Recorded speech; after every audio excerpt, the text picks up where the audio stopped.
Hello everyone, please take a seat where you can.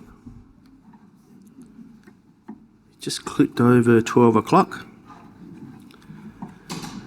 So welcome to the State Library. My name's Mark Gilbert. I'm the exhibitions librarian here at the State Library of South Australia, and we're going to talk about one of my favourite subjects. First, the State Library acknowledges this land that we meet on today is the traditional lands of the Kaurna people, and that we respect their spiritual relationship with their country. We also acknowledge the Kaurna people as the custodians of the Adelaide region, and that their cultural and heritage beliefs are still as important to the living Kaurna people today. We also pay respects to the cultural authority of Aboriginal people visiting from other areas of South Australia or Australia.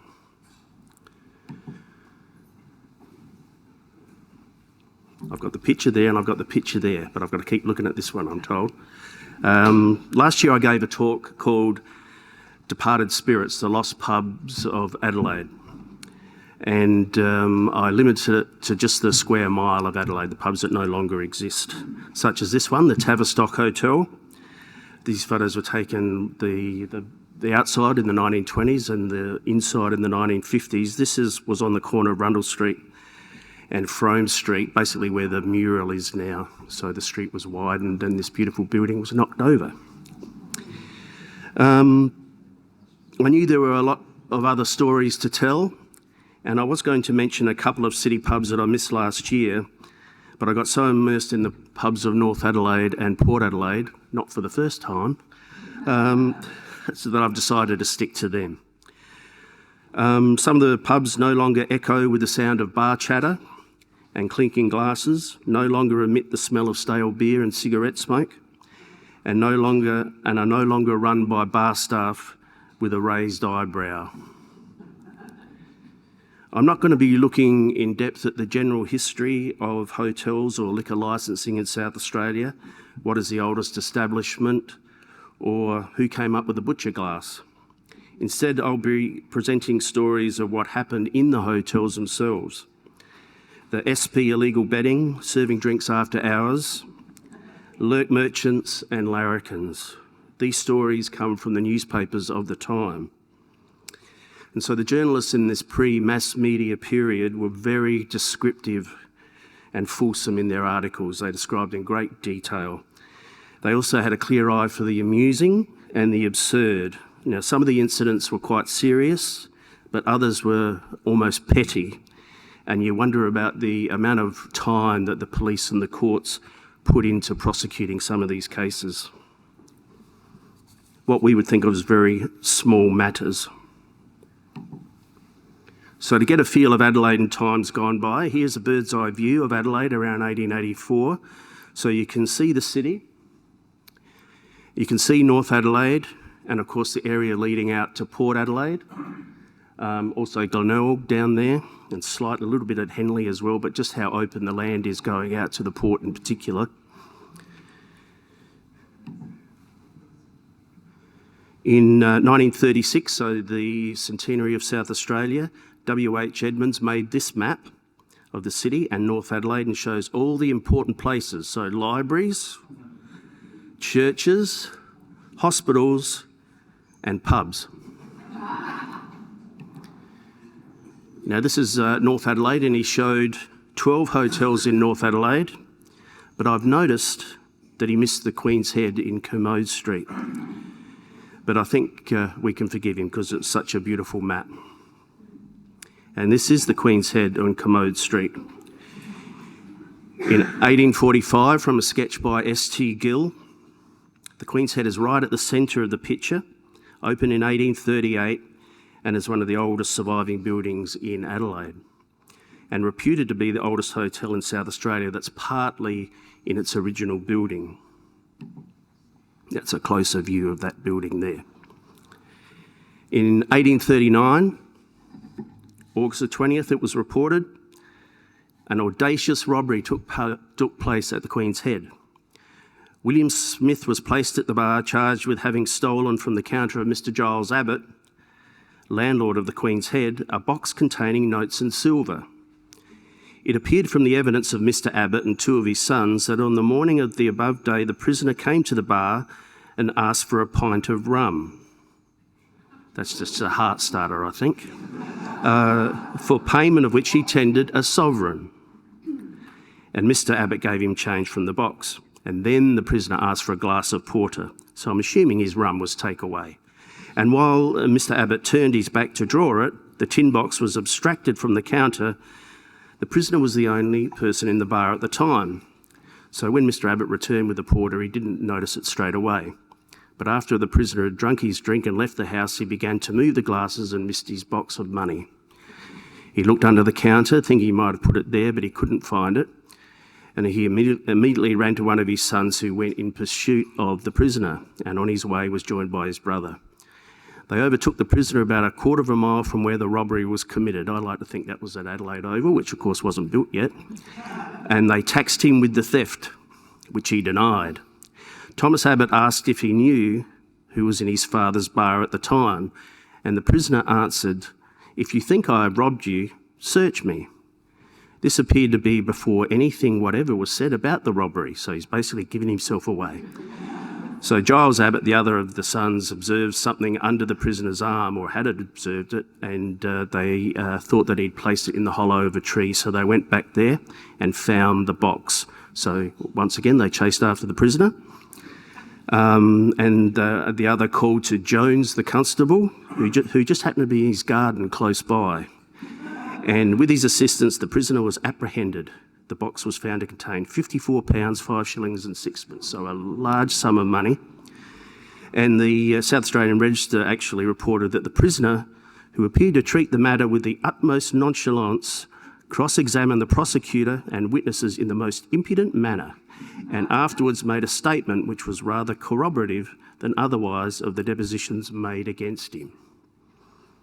So here's the Queen's Head in 1935. So it doesn't look much different today. I don't think it has that West End Lager sign though anymore.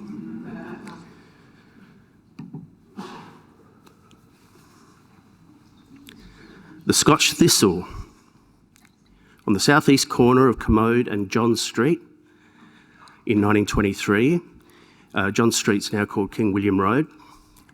Established originally on the north side of Commode Street in 1850, but the licence was changed in 1881 and moved across the road. And it changed its name to the Cathedral Hotel in 1925, and that's its name today. In 1918, there was a remarkable case. The headline in the Truth newspaper reported across Australia, "Coppers copped, brace of bobbies committed." If you want some fun, go on Trove and look up the Truth newspaper, because their headlines are just hilarious, one after the other. But what happened in 1918 at the Adelaide Police Court on Wednesday, George White and John Farrer, police constables, were charged with having on October 4th entered the Scotch Thistle Hotel and stolen liquor valued at £14 and £22 in money. The prosecution said, unfortunately, at the time of the offences, the accused were members of the police force. Terrible. The robbery occurred after 2 a.m.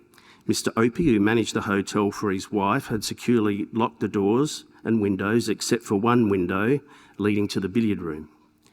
He put the till containing the cash in the storeroom near the dining room.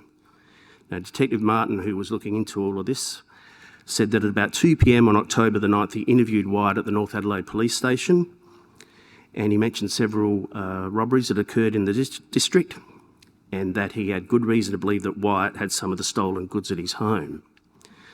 White said he was willing to allow the detectives to search his house at Prospect, and a wooden box was discovered.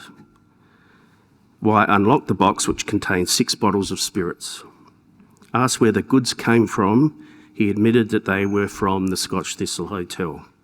He refused to say who was with him when he stole the liquor, adding, and I really like what he says here, he's not giving his mate away, he says, "I am mongrel enough for what I have done, but I can't settle one of my own mates."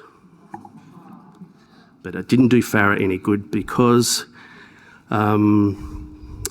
Detective Martin visited Farrer's house in Medindi, found a small box containing a number of silver coins And Farah said that Wyatt gave the money to him in a bag, and in the bathroom also contained money, which Farah said Wyatt had given him. He tried to get away with saying that they'd bought a pony and trap together.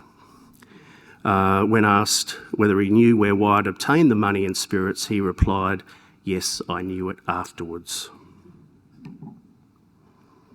And Wyatt received 4 years with hard labour, and Farah 3 years with hard labour. And I don't imagine it would have been much fun being police in jail. There's the Cathedral Hotel, taken in 1937, so it looks a bit more recognisable to what we know now.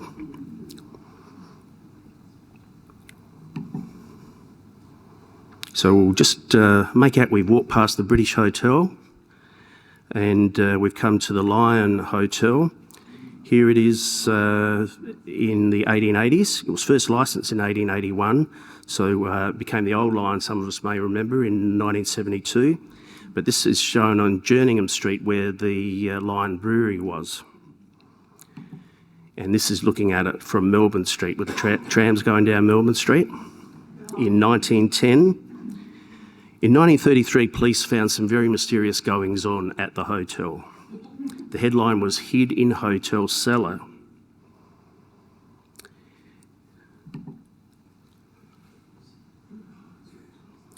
How George Carter, barman of the Lion Hotel in Melbourne Street, Lower North Adelaide, was found locked in the cellar of a hotel on December 17th and had been recording bets transmitted to him from the bar by means of an electric light conduit, was told in the Adelaide Police Court today. Carter pleaded guilty to a charge of having been on the premises of the hotel for the purpose of unlawful betting, and he was fined £60. This is in 1933, which was 10 times the basic wage in those days, and 15 shillings cost. And if he didn't pay, it was 2 months in jail. Plainclothes constables visited the hotel at 1:30 on December 17th, and they forced a trapdoor in the bar and saw Carter in the cellar below. He must have got a bit of a surprise, I think. When Carter was asked why he was locked in the cellar, he replied that he'd been bottling wine there. Pencils were found in his pocket. There were no signs of bottling wine having been done. Betting slips were found in the cellar. He denied that the entries on them were in his writing. Prosecution said that parts of the slips were charred in an attempt to burn them. Matches were found on the cellar floor. He gave a sample of his writing, which was very similar to the betting slips, and I think that's when he decided to plead guilty. The bookmaker in the bar above had communicated with Carter by means of the conduit pipe, so the secret code. It was said to be in favour of Carter that he pleaded guilty. I think he realised he was banged to rights. So we'll go past the Lord Melbourne and the Kentish, and we'll kind of go back around to the Dover Castle. You'll notice some of our photos are a bit later, and they come from what we call our messenger press collection, so photographs from the messenger press. So I think this photograph's from the 1990s. So established in 1850, the building was remodelled in the 1890s and circa 1914. And the building remains, I'm pleased to say, but the hotel ceased trading in early 2000. In 1932, the headline says, "Fined £25 for having occupied gaming house." James Burrows, husband of the licensee of the Dover Castle Hotel, pleaded guilty in the Adelaide Police Court today to having been occupier of a common gaming house on October the 5th, and he was fined £25 with 15 shillings cost. The prosecutor said that the betting slips were hidden in a bath heater. And the defence lawyer, this is an interesting thing, his defence lawyer, I don't know if he was a very good defence lawyer, he said the defence lawyer said that his client was not a bookmaker, but was acting as an agent for one.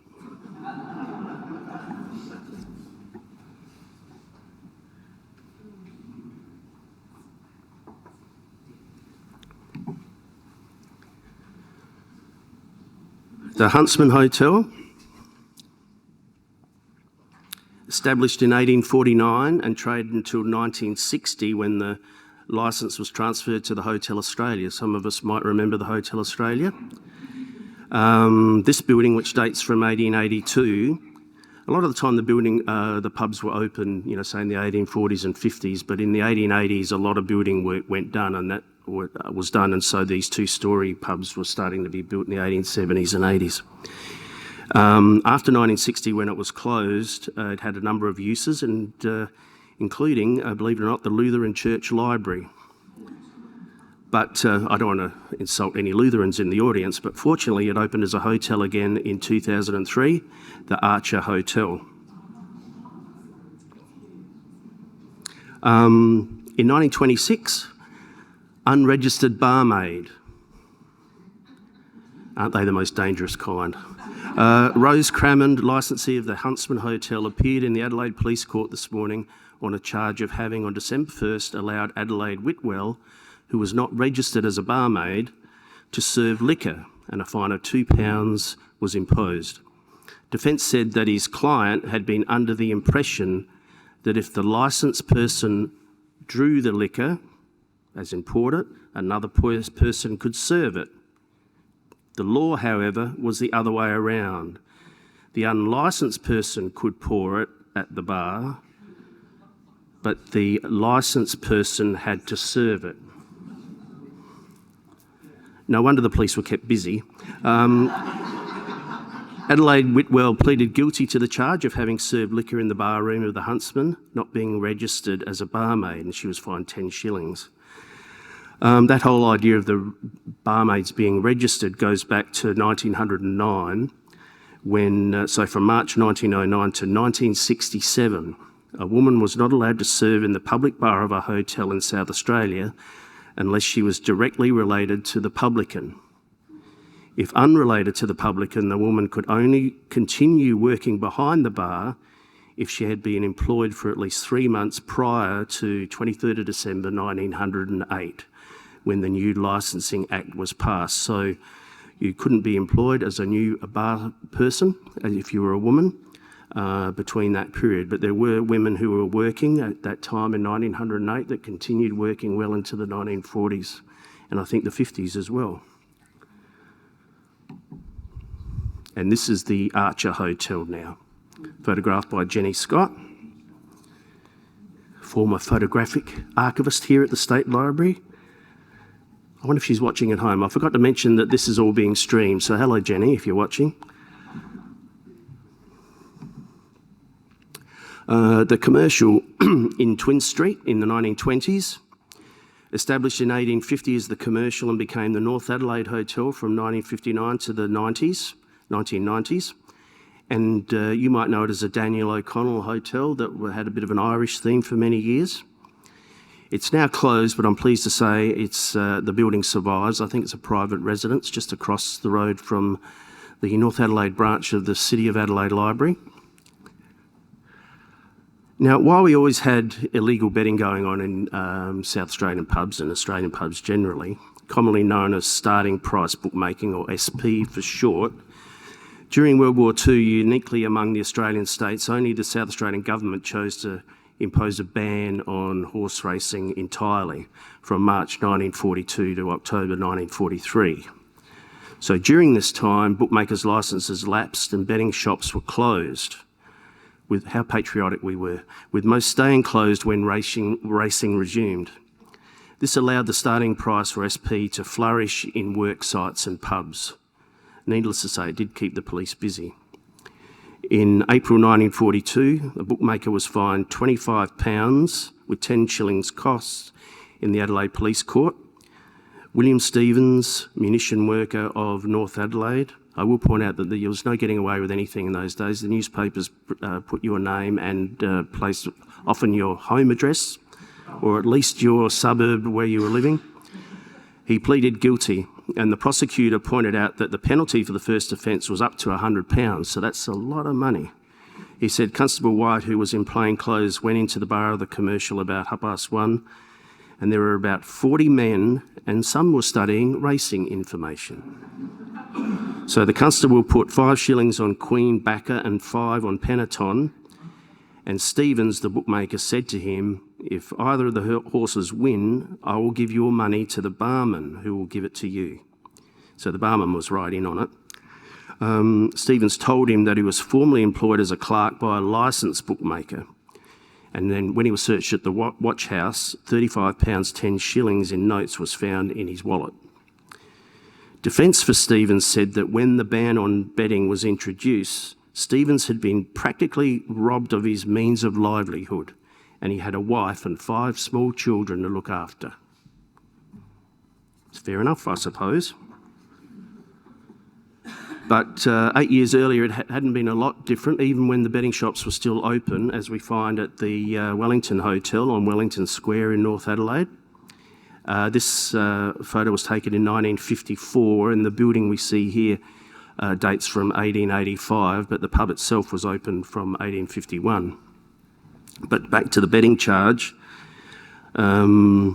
Imprisonment for 28 days without the option of a fine was ordered Jack Randolph Petit of North Adelaide in the police court for having been at the Wellington Hotel for the purpose of unlawful betting.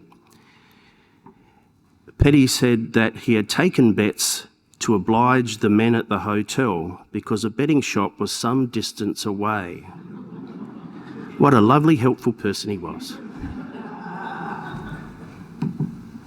Now we're just going to head down the port now.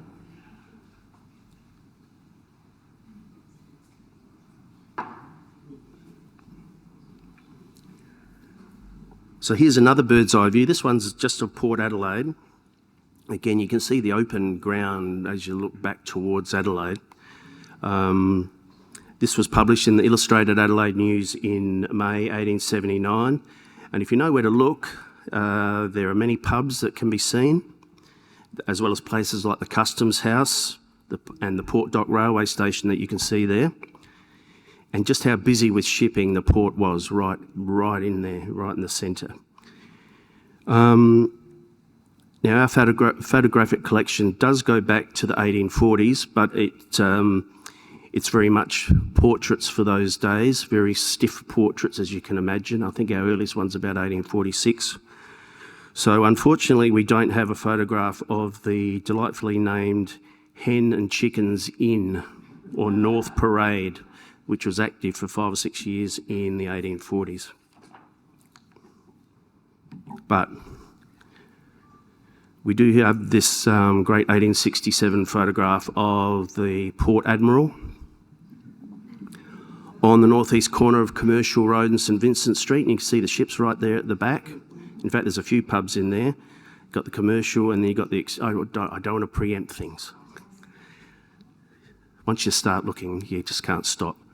But the Port Admiral was actually established in 1849 as the Railway Hotel and became the Port Admiral Family Hotel, and then simply the Port Admiral the following year. And it's the oldest existing building in the port. There have been some modifications, of course, including the roof line. The hotel was closed in October 2006, but luckily we've had it reopened since 2017. When this photo was taken, Richard Blackler was the licensee, and his name appears right there on the building. And here it is on the left-hand side of this photo. A lot of you might have seen this photo before of Black Diamond Corner in 1950. No wonder people stopped and called in for a drink and just let the traffic go. Very busy. You can see getting around that roundabout. Now, in 1929, Patrick Gillespie, who was the licensee of the hotel, was charged with having unlawfully supplied liquor on licensed premises at a time prohibited by law. He pleaded guilty. The prosecutor said that Constables Leal and Hanrahan were outside the hotel about 12:30 a.m. Remember, we had 6 o'clock closing then.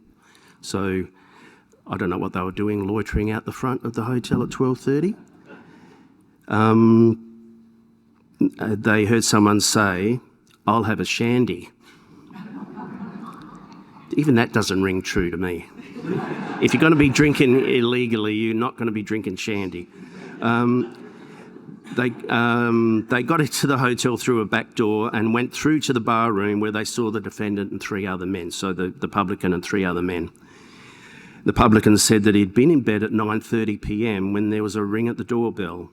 He went down in his pyjamas, and as it was a rough night, he gave way to the appeal of the men for a drink and admitted them. He ended up with a £5 fine with £1 costs.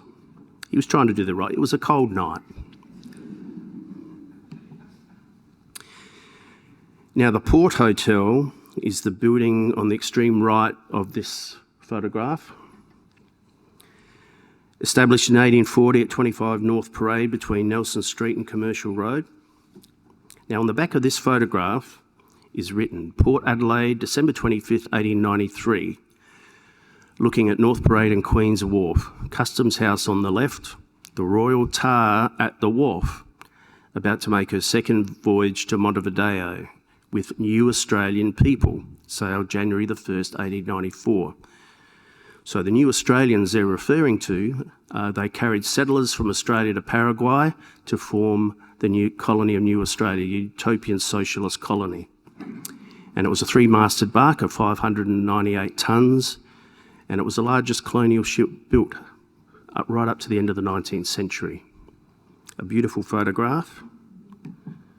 This one gives a bit more of a panorama of the port. The Port Hotel is just there on the left-hand side. You can see Port Hotel.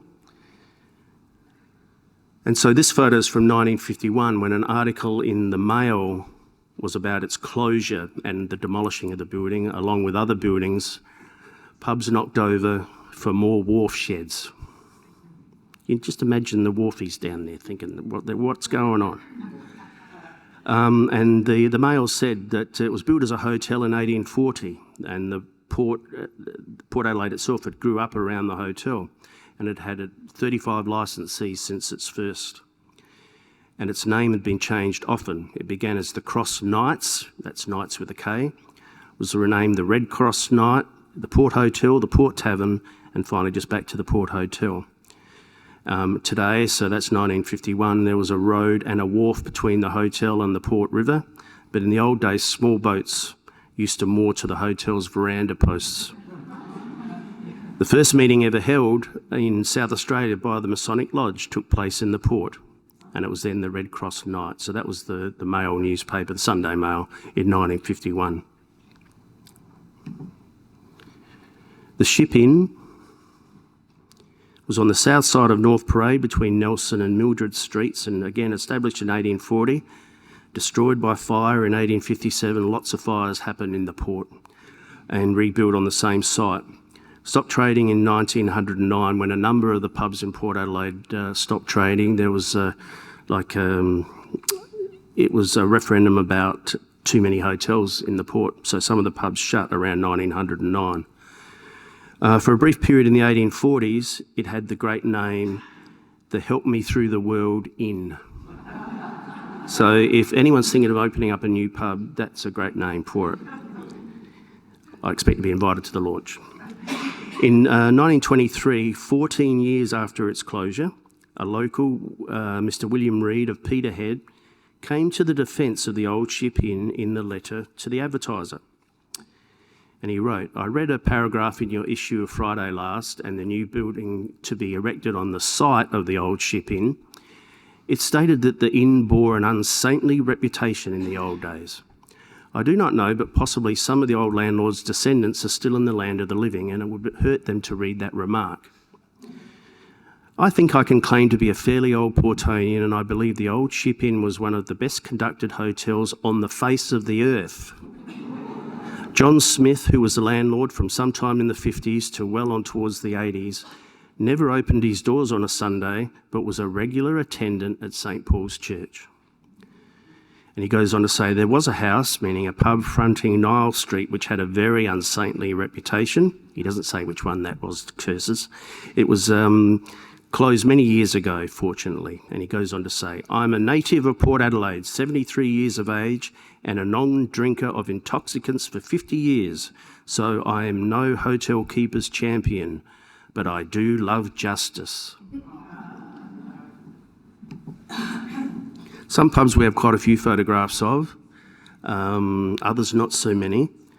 Right at the end of Commercial Road, this photo dates from 1870 and is the Exchange Hotel, which opened in 1857.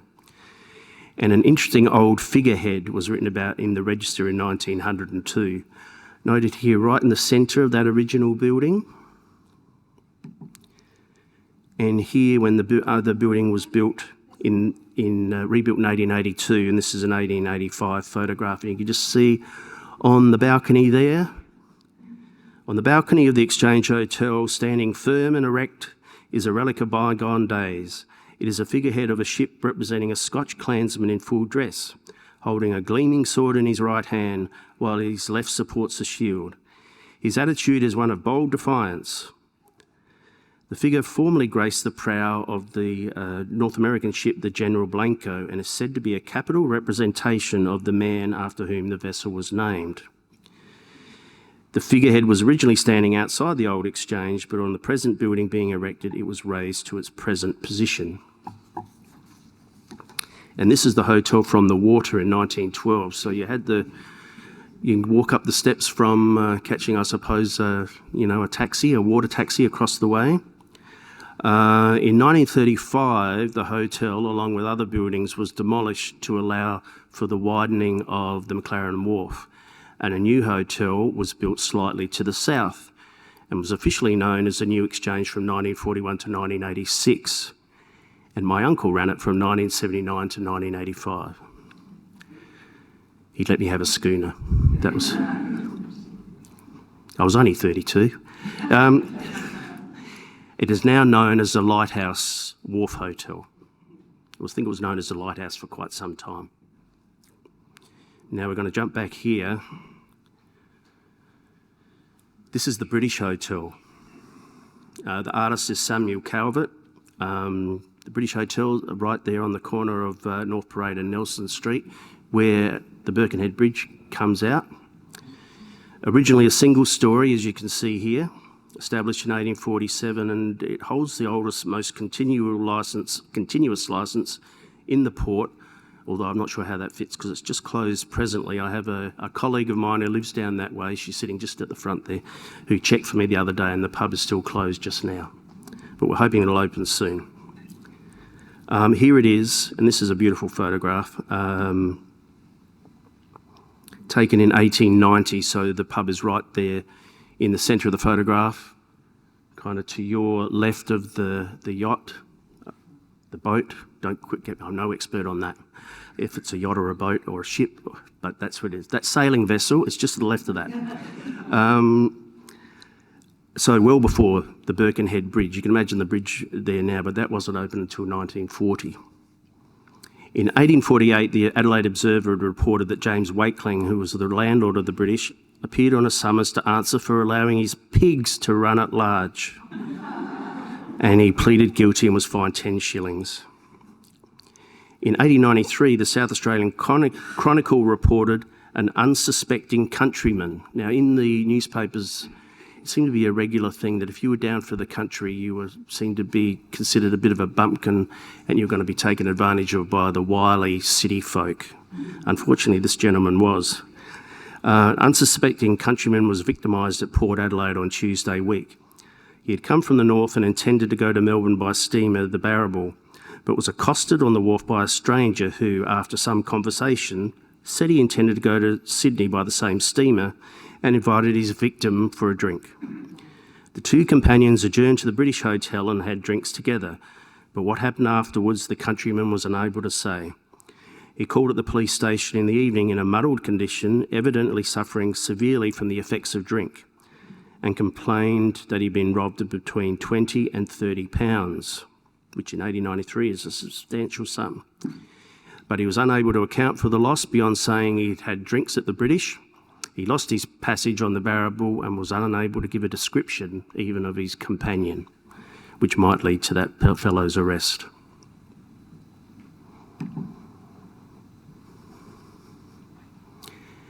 Now, this is the Australian Clubhouse Hotel circa 1877. It can be seen in the centre of the photograph, just showing when the Jervois Bridge is being constructed, but I'll just blow it up for you here. The hotel was known as the Australian Clubhouse from its establishment in 1869 to 1888, then the Australasian Clubhouse, and known as the SA Clubhouse thereafter. And in his book, Hotels and Publicans in South Australia, Bob Hode writes, the Australian Clubhouse was originally in a galvanised iron building known locally as the sardine tin. And on the left-hand side there, you can see the Jervois Bridge in the middle, and then the pub's on the left-hand side. It's on a vacant block now, and I was just driving down there, I think it was on the weekend, and I pointed to where it used to be, and I said to my wife, "That's where the clubhouse used to be," and she rolled her eyes, because every time I go past a place where it used to be a pub, I just feel I have to tell her. In 1926, when this photograph was taken, there was a headline, "Saved from Death, Rescued in Port River." Diving from the railing of the Jervois Bridge this afternoon, Mr. A.J. Macaulay, who was the licensee of the Clubhouse Hotel, rescued Mr. Robert Hunter, who was in difficulties in the water. This is the second occasion in less than a month that Hunter had been saved from the Port River. He was arrested when brought ashore today and will appear in the police court on a charge of drunkenness. Mr. Macaulay was at his hotel about 2 o'clock when told by a lad that a man was in the river, and he rushed out of the hotel onto the bridge and saw Mr. Hunter midstream, slightly below the surface. And diving into the water fully clothed, he succeeded in swimming with Hunter, who was a heavy man, to the piling near the bridge and supported him there until a boat was secured. Now, on getting ashore, Mr. Macaulay found that a wallet containing diamond rings, valued by him at £600, had worked out of his trousers pocket, and a number of banknotes were safe in his pocket, although sodden with water. Now, Mr. Bert Harris of Glanville offered to dive for the jewellery and succeeded in recovering the diamonds after a short time. It's kind of a miracle, really. It's reported here the river is about 25 feet deep at the place and very muddy at the bottom. Mr. Macaulay considered it that he was very lucky in getting the rings back again. I'm glad he did. So he rewarded Mr. Harris with £10. Now, Mr. Macaulay seemed like a very brave man, so only 2 years before he received a medal from the Royal Humane Society for his involvement in the rescue of crewmen from the steamer the City of Singapore, which blew up in the port and actually led to the death of 3 firemen fighting the fire. Now, in the centre here of this photograph in 1964, we've got the Globe Hotel, photographed by Michael Lockley. You see those great, I'll just go back a sec. You can see on the deli there, you've got Peter's Ice Cream, you've got Amscol Ice Cream, that's even better. And you've got the Ozone Cinema further down the road there too.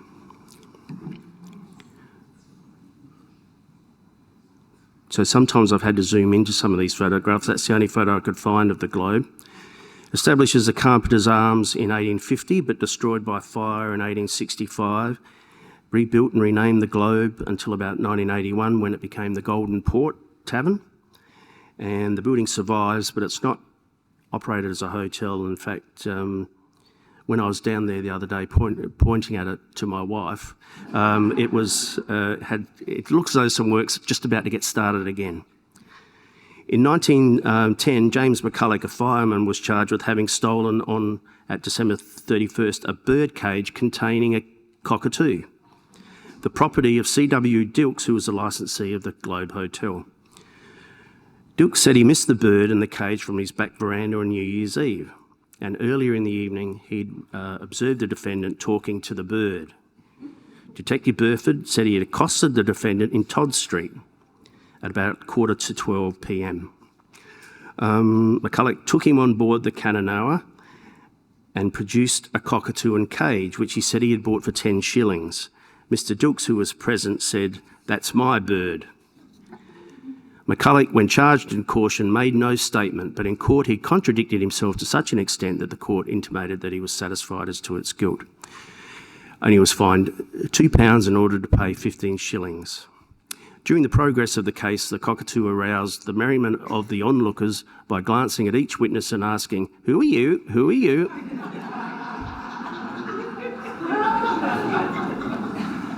They reported in great detail, and you can just imagine perhaps newspapers of today not going into quite so much detail, unfortunately.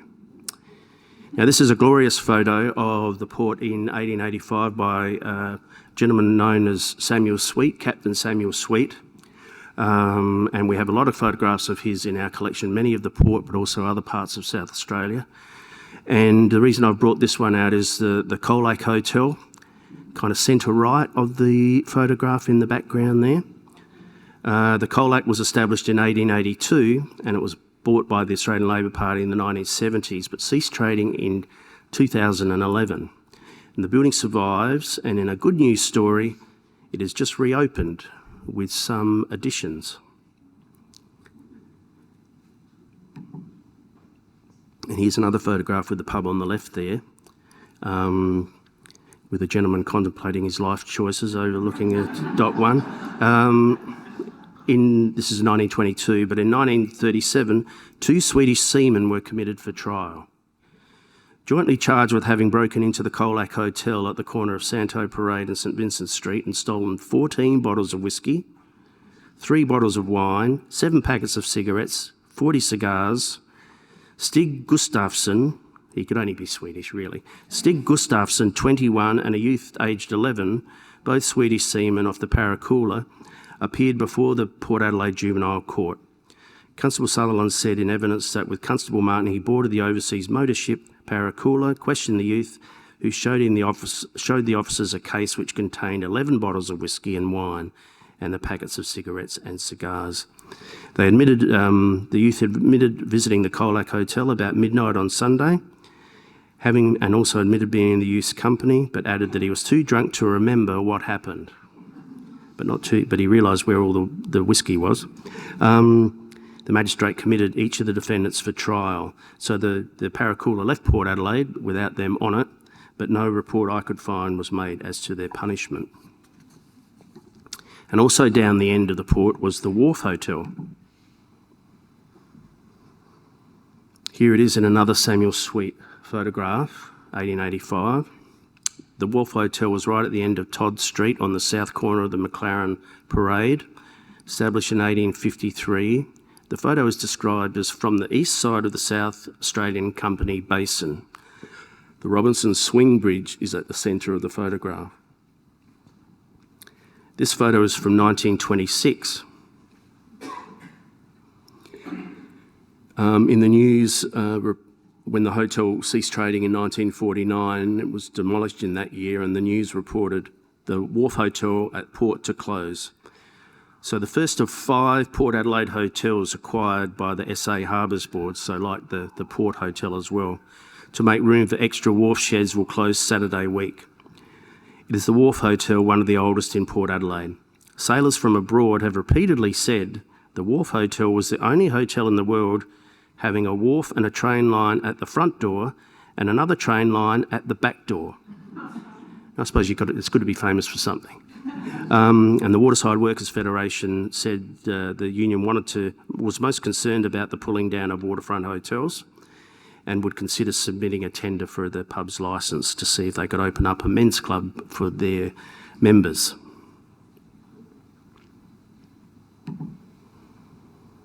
Like any port around the world, there were sometimes moral panics about what went on in Port Adelaide. But a letter to the Daily Herald in 1914 from John Arthur, who was the publican of the Railway Hotel, seen here on the corner of Lipson Street and St Vincent Street. His letter was in answer to a controversy related to statements made by the Catholic Archbishop and even the Governor.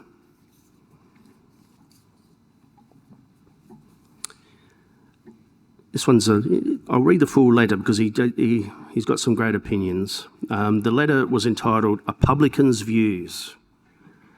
I have read with a great deal of interest the letters in your paper regarding the morals of Port Adelaide. Letters have come from all classes of the community except hotel keepers. Being a hotel keeper in Port Adelaide, I would like to give my experience of hotel life in the port. Biased readers might shun the idea of tolerating anything a publican says. The man in the street, however, knows the world, and he would soon believe a publican. Very few of your correspondents appear to know the world or the habits or customs of a busy port. Permit me to point out that I have had a little experience in these matters, and I know what I'm speaking about. I've had several hotels in this state, and since I've been in Port Adelaide, my task has been an easy one. I've met a large number of people of all classes, conditions and nationalities, and representing both stationary and travelling populations. No one has caused any trouble, and I cannot speak too highly of this busy port. What struck me most was the absence of women frequenting the hotels. At Port Adelaide, we don't get a tenth of women visitors that we have in the city. I can't speak too highly of our police. Perhaps at times they appear to be too anxious to do their duty, but I've never seen them shirk their work or tolerate any unseemly conduct, either by male or female. I have visited the wharfs morning, noon and night and seen little companies waiting for ships to come in with the object of obtaining work. I've watched these men playing a game of euchre at times, but not gambling, as some narrow-minded people would infer. As for two-up, I have not yet seen such a game on the Port Adelaide wharfs. So there you have it. Nothing untoward was ever going on in Port Adelaide. The railway was established in 1856 and closed in 2021, but the building still stands, I'm pleased to say.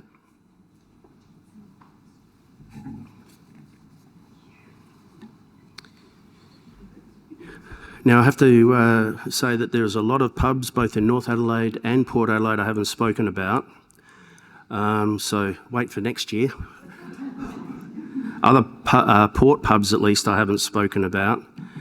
The beautiful Royal Arms in 1928 on the corner of St Vincent Street and Todd Street.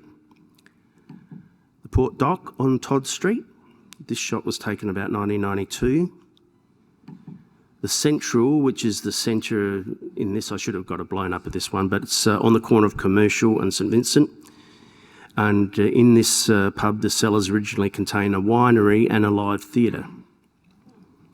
The Brunswick Pier at 147 St Vincent Street, here in 1898. I seem to remember it as being a chemist for a long time, but it's now a cafe. You can see it there on the left-hand side. That's thanks to Google Maps, that one. The Duke of Wellington on the northeast corner of St Vincent Street and Torrens Place, so just a little bit to the west of Nelson. Now the Commercial on the corner of Divot Street and Commercial Road, taken during the 1963 Royal Tour. Portland in the 1990s. And here's an interesting one. We're going back to that Robinson Swing Bridge, and looking over Dock 1, we can see the Criterion Hotel where that sign says hotel, strangely enough. This is in about 1932, I think. There's actually two Criterion hotels in this photo. The one on the left, which was built in 1932, and the other one's obscured by the Swing Bridge, established in 1879. There's one other pub too, the Port Anchor, formerly the Kent, which is on Church Street, of which the library doesn't have an old photograph of. Now, there's the Birkenhead Tavern on the right-hand side there. Now, I suppose you'd say it's not technically in Port Adelaide, but it's just a lovely photo taken again by our former photographic archivist, Jenny Scott, taken in 1986. Nice to get a bit of colour in as well. The Prince's Hotel was on the corner of North Parade and Mundy Street. You can see Hart's Mill there as a point of reference in this 1865 photo.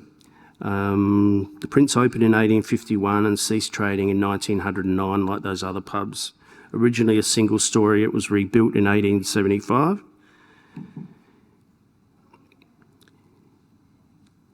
This is a 1909 photograph showing the bustling port, and the hotel is kind of front and centre, just where the words Port Adelaide are written, just how busy the port was.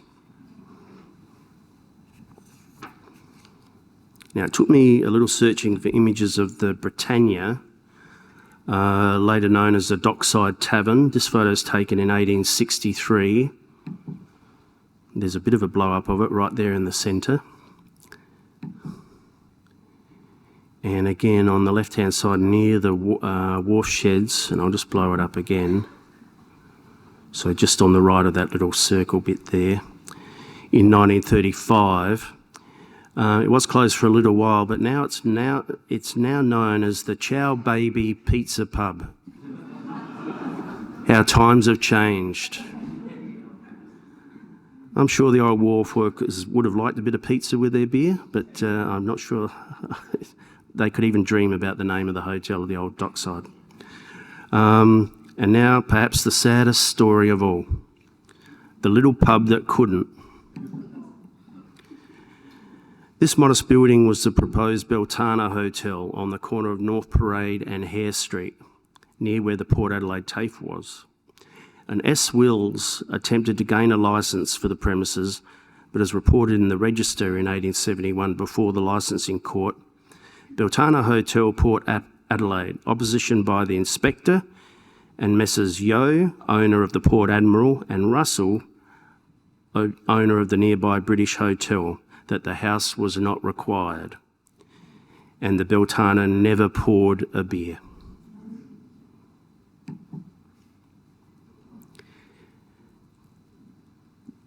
Thank you for coming today. That's it from me. I would like to acknowledge the work of Bob Hode, whose book, The Hotels and Publicans in South Australia, which was published in 1999, is really the pub Bible. So if you're interested in any sort of pub history or even family history, you can come in and consult that book with us. I will also point out that most of those photographs you can see via the State Library catalogue.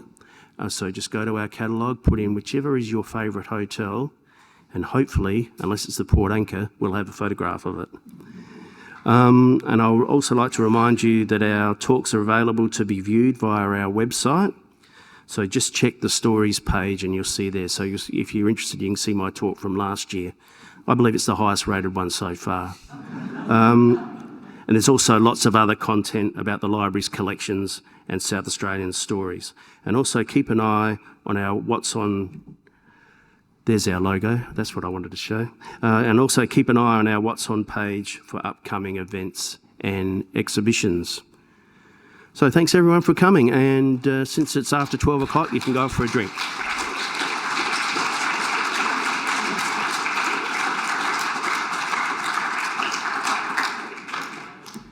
If anyone's got any questions or stories or whatever, last time I gave a talk, invariably there was one gentleman who was brought up in a hotel in the city of Adelaide, and he told me all about SP bookmaking. I did learn a lot from him. So anyway, thanks for coming.